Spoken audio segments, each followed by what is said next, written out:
Strasbourg, a youth of a sanguineous and sanguinary temperament.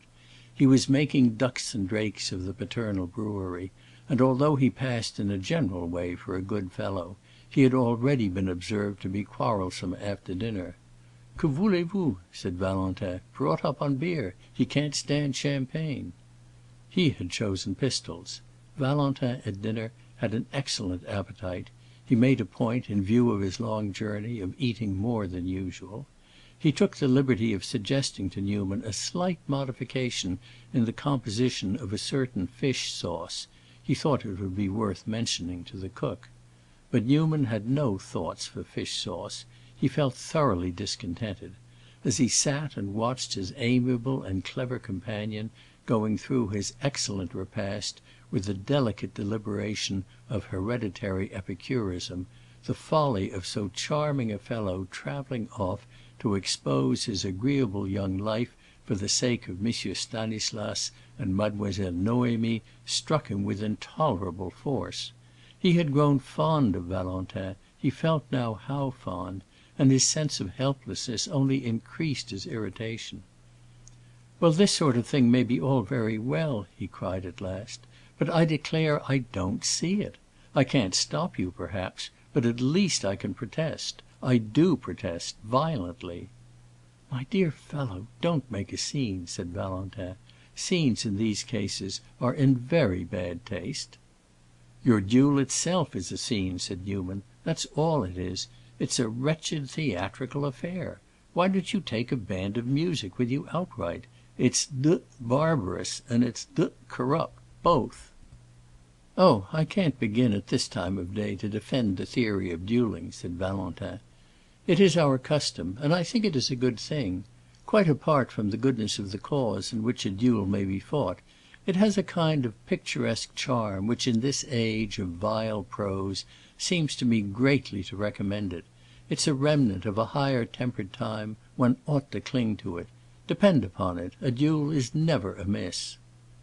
"I don't know what you mean by a higher tempered time," said Newman. "Because your great grandfather was an ass, is that any reason why you should be? For my part, I think we had better let our temper take care of itself. It generally seems to me quite high enough. I am not afraid of being too meek. If your great grandfather were to make himself unpleasant to me, I think I could manage him yet." "My dear friend," said Valentin, smiling, "you can't invent anything that will take the pleasure of satisfaction for an insult. To demand it and to give it are equally excellent arrangements." "Do you call this sort of thing satisfaction?" Newman asked.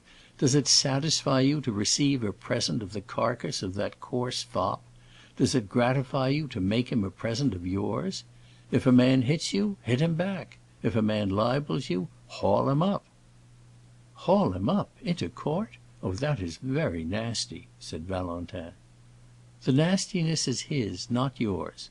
And for that matter, what you are doing is not particularly nice. You are too good for it. I don't say you are the most useful man in the world, or the cleverest, or the most amiable, but you are too good to go and get your throat cut for a prostitute." Valentin flushed a little, but he laughed. "I shan't get my throat cut if I can help it. Moreover, one's honor hasn't two different measures. It only knows that it is hurt; it doesn't ask when, or how, or where." "The more fool it is," said Newman. Valentin ceased to laugh; he looked grave. "I beg you not to say any more," he said.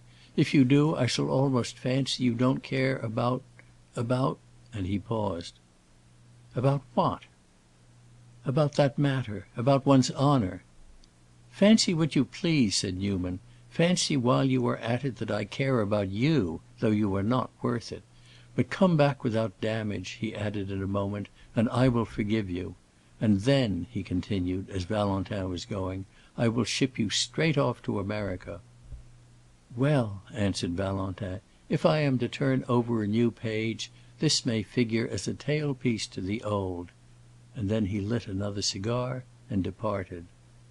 "Blast that girl!" said Newman, as the door closed upon Valentin. CHAPter XVIII